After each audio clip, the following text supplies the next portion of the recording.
In 1997, Nissan built a supercar so extreme that only one street-legal version exists today. It was designed to win Le Mans, cost more than a Ferrari F50, and then disappeared completely. This is the story of the R390 GT1, the rarest road-legal Nissan ever built. The audacious plan. Let's go back to 1995. Nissan had a problem. They were getting destroyed at Le Mans.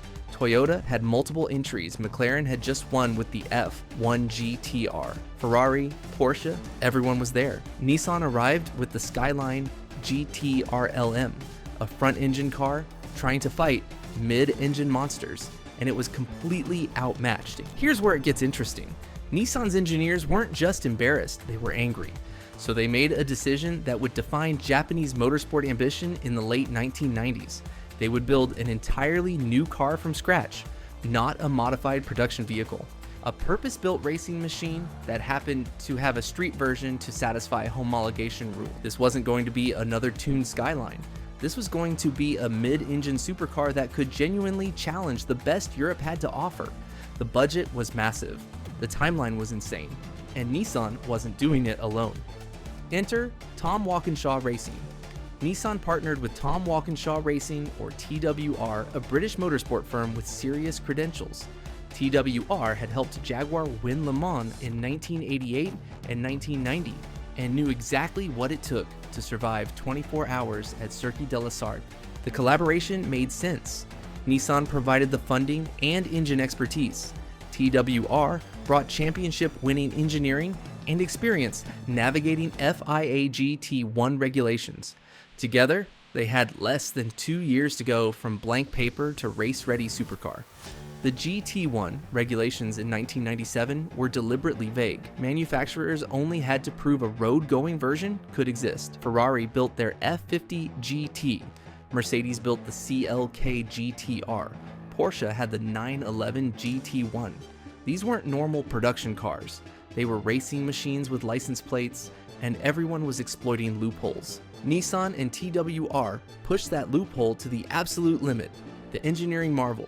The R390 GT1 was built around a carbon fiber monocoque chassis, the same technology Formula One teams used. This wasn't a steel frame with carbon panels. This was a full carbon tub that served as the foundation for everything else. The body was hand-formed carbon fiber and Kevlar, every surface shaped for aerodynamics. The front featured a low-slung nose with integrated splitter. Massive side air intakes fed the mid-mounted engine. The rear diffuser channeled air to create downforce that literally sucked the car to the track. Those headlights, the distinctive quad setup, became the R390's signature. They weren't just aesthetic. The positioning and shape were optimized to meet both FIA regulations and aerodynamic requirements. But the real story was what sat behind the driver. The VRH35L Twin Turbo V8, derived from Nissan's Group C racing program, a 3.5-liter monster developed specifically for endurance racing. Dual overhead cams, 32 valves. In race trim, this engine produced around 650 horsepower. In qualifying configuration, they could push it north of 700. The street version was detuned, slightly. It made an estimated 550 horsepower at 6,800 RPM and 470 pound-feet of torque. Nissan never officially published these figures, but testing from the era confirms the ballpark. Those numbers sound almost reasonable until you remember the car weighed under 3,000 pounds. Even in road trim. The power-to-weight ratio was absolutely vicious. The street car used a traditional 6-speed manual transmission, still race-derived, but far more usable than a full sequential. There was a clutch pedal. This was important because Nissan wanted to prove the car could theoretically be driven on public roads. Double wishbone suspension at all 4 corners, adjustable dampers, massive steel racing brakes built for endurance rather than street refinement. Everything engineered to handle speeds north of 210 miles per hour while maintaining control through high-speed corners. The street version. Here's where the story gets wild. Nissan only built one complete street-legal R390 GT1. The homologation loophole required manufacturers to demonstrate intent to produce road cars. Nissan demonstrated that intent by building exactly one fully finished example and leaving several others partially assembled. The bare minimum to satisfy the regulations. That single car was finished in championship gold paint. It featured a barely civilized interior with racing bucket seats, minimal soundproofing, and a stripped-down dashboard that prioritized function over comfort. Air conditioning was installed. Technically, the Street R390 was street legal in the loosest interpretation of the term. It had headlights, taillights, turn signals, and barely enough ground clearance to navigate speed bumps without destroying the front splitter. It cost approximately $1 million when new, putting it in direct competition with the Ferrari F50 and McLaren F1. Nobody bought it because Nissan never actually sold it. That single street version remained in Nissan's possession. They never released it to the public. It became a museum piece, a rolling monument to what the company could achieve when budget and ambition aligned perfectly. Racing, glory, and heartbreak. The R390 GT1 made its racing debut at the 1997 24 Hours of Le Mans. 2 cars entered, both finished. 3rd and 5th place overall.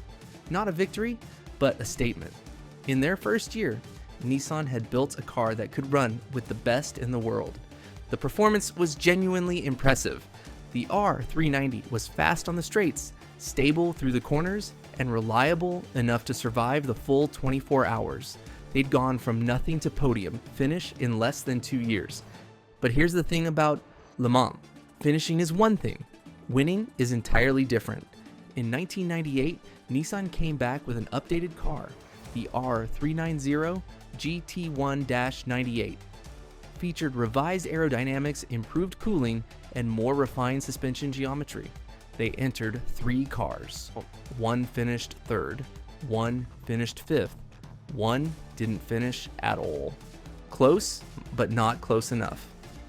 Porsche took the overall win in 1998 with the 911 GT198.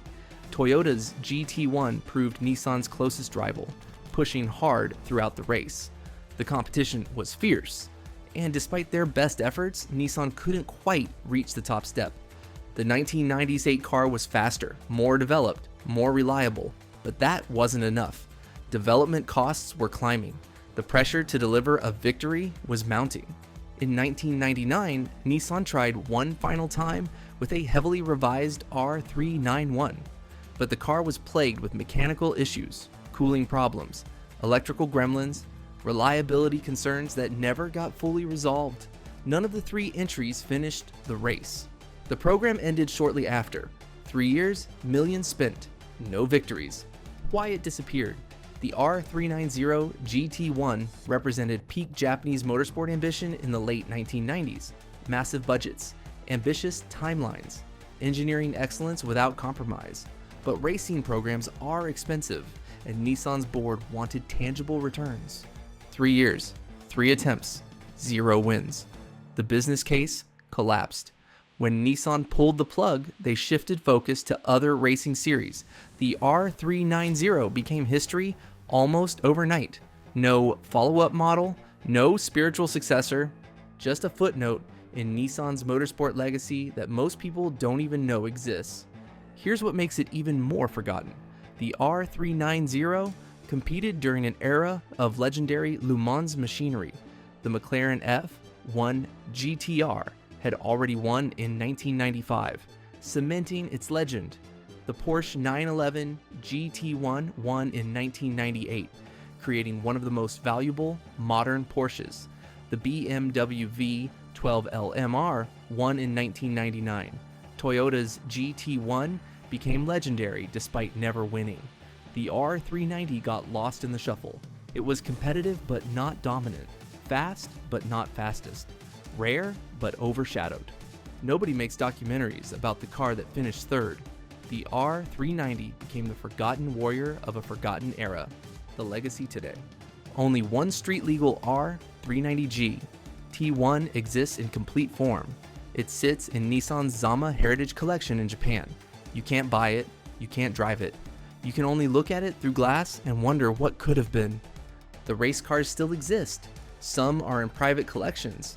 A few appear at historic racing events where wealthy enthusiasts campaign them. Hearing that VRH35 LV8 scream down the Mulsanne Straight, again, reminds people what Nissan built. But they're ghosts of a forgotten era. Finding an R390 GT1 in person is nearly impossible unless you visit Nissan's collection or attend specific vintage events.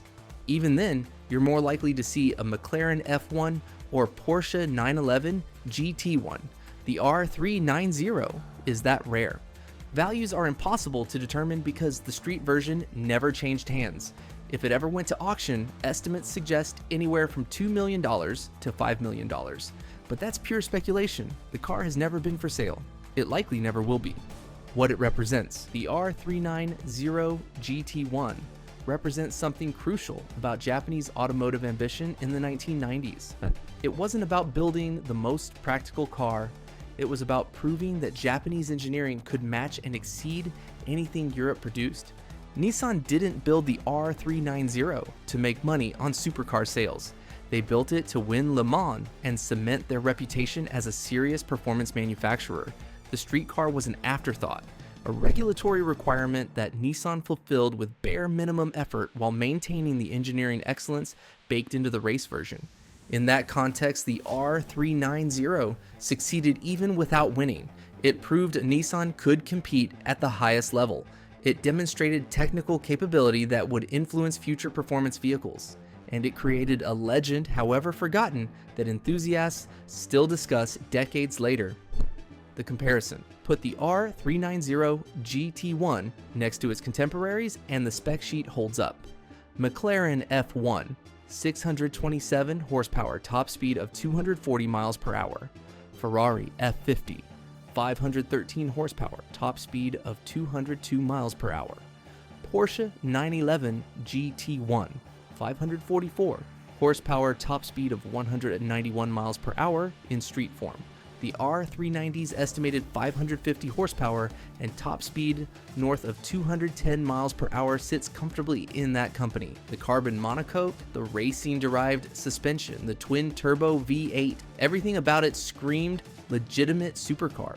But while McLaren sold 106 F1s and Porsche built 20 street-legal 911 GT1s, Nissan built exactly one complete R390 road car. That's the difference between a production supercar and a homologation special that barely qualified.